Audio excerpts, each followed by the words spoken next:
pessoal, tudo bem? Aqui então para falar um pouquinho com vocês a respeito dessa nova subvariante, né, da variante Ômicron do SARS-CoV-2, a subvariante BQ1, né? Da onde ela veio, para onde ela vai, né? Como é que está a situação, se a gente deve se preocupar, com o que a gente deve se preocupar.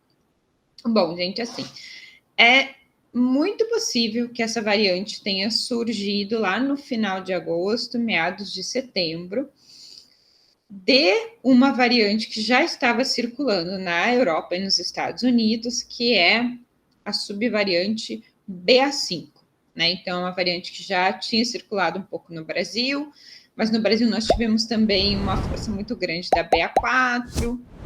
E aí, nesses países, nos Estados Unidos, e depois rapidamente foi para a Europa e para o Japão, essa nova subvariante, que é a BQ1, começou, então, a se multiplicar, porque ela foi transmitida, então, de pessoas para pessoas, né? E aí, várias pessoas começaram a surgir aí contaminadas com ela, e rapidamente se notou que ela se trata, então, de uma subvariante da Ômicron, né, foi sequenciado, com sequenciamento genômico, e que ela é também mais transmissível.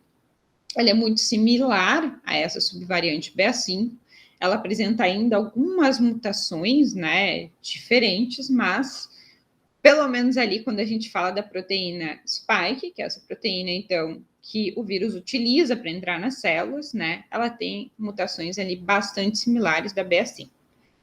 Ela é bastante transmissível, então vários grupos, né, de transmissibilidade se formaram, principalmente na Europa, nos Estados Unidos e no Japão. E o que acontece, né? O brasileiro que está aí viajando, né, para esses países, seja turismo, seja trabalho, né, acabou então trazendo essa subvariante aqui para o Brasil. Infelizmente, a gente não tem uma política de fronteira, né, que faça testagem nas pessoas, a gente não tem mais políticas de saúde pública que vislumbrem, por exemplo, a utilização de mecanismos preventivos de bloqueio, como, por exemplo, só, né, fazer voos utilizando uma máscara protetiva, a gente não tem isso, né? Então, o que acontece é que a variante veio para o Brasil. Nós tivemos uma notificação em 20 de outubro, no Amazonas, e depois, em seguida, ali São Paulo e Rio. Depois, nós tivemos aqui no Rio Grande do Sul também, então, alguns estados aí, né, já apresentando a variante, mas vamos pensar que por causa dessas viagens, muito provavelmente a subvariante já estava circulando aqui no Brasil há mais tempo, tá? Tanto que essa contaminação lá na Amazônia, gente, no Amazonas, desculpem, ela já era local, porque essa pessoa, né, contaminada, ela não viajou, ela não esteve fora do país, então significa que ela já pegou localmente. E muito por conta disso, né? Nós estamos aí embora muitas pessoas tenham tomado todas as doses, né, da vacina, nós ainda temos muitas pessoas que não estão vacinadas. Então, isso faz também com que as pessoas manifestem sintomas. E no manifestar esses sintomas, procurem serviços de saúde, procurem os hospitais. As amostras são coletadas, são sequenciadas, né? Algumas, não são todas, e aí a gente consegue observar que a variante já está circulando aqui no Brasil. Isso é bastante preocupante, porque leva a essa preocupação de uma nova onda. Se a gente tem uma subvariante mais transmissível, se a gente tem pessoas que não têm todas as doses de vacina e a gente não tem nenhum tipo de mecanismo agora de proteção em termos preventivos, muito facilmente a gente vai ter pessoas transmitindo a nova subvariante para outras pessoas.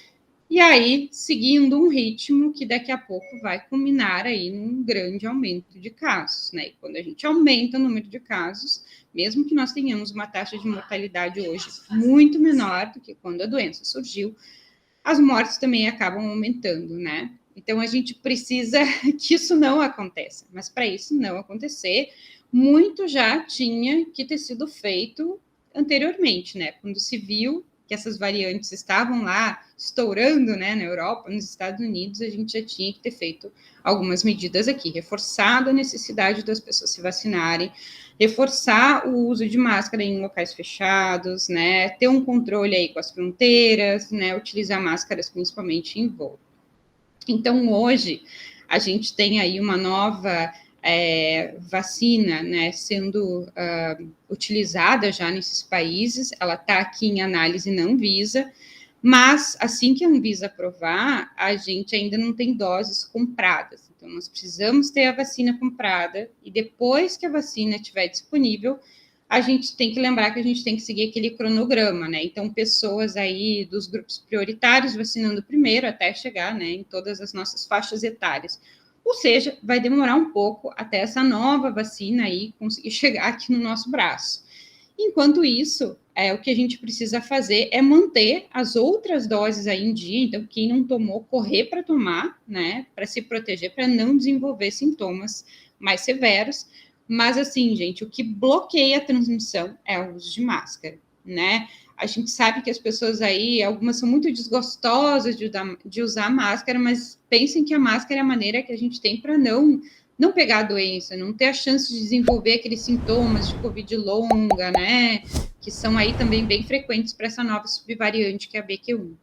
Então, vai num lugar fechado, né, muito aglomerado, com ventilação precária, leva a tua máscara, usa a máscara. Vai num lugar aberto, mais tranquilo, mais arejado, daí, né, que você vai ficar menos tempo, não vai estar ali muito exposto, você pode daí não utilizar a máscara, né? Não é algo que...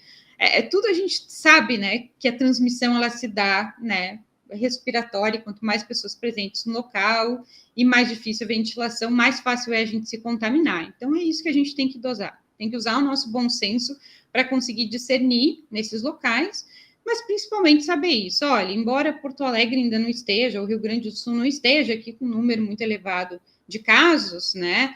A gente sabe que as pessoas estão testando muito menos hoje, né? E muitas fazem autoteste, esses números não vão refletir nesses números que a gente vê, né, nas mídias, e que a gente, né, precisa garantir que a gente não vai ter aquele aumento, né, de número aí de hospitalizações, de internações, para que as outras pessoas que também precisam utilizar esses serviços possam continuar utilizando, né, e não que elas tenham que daí, enfim, ficar difícil, né, o atendimento médico para esses outros grupos em função de que agora está se aumentando muito o número de pessoas contaminadas com Covid.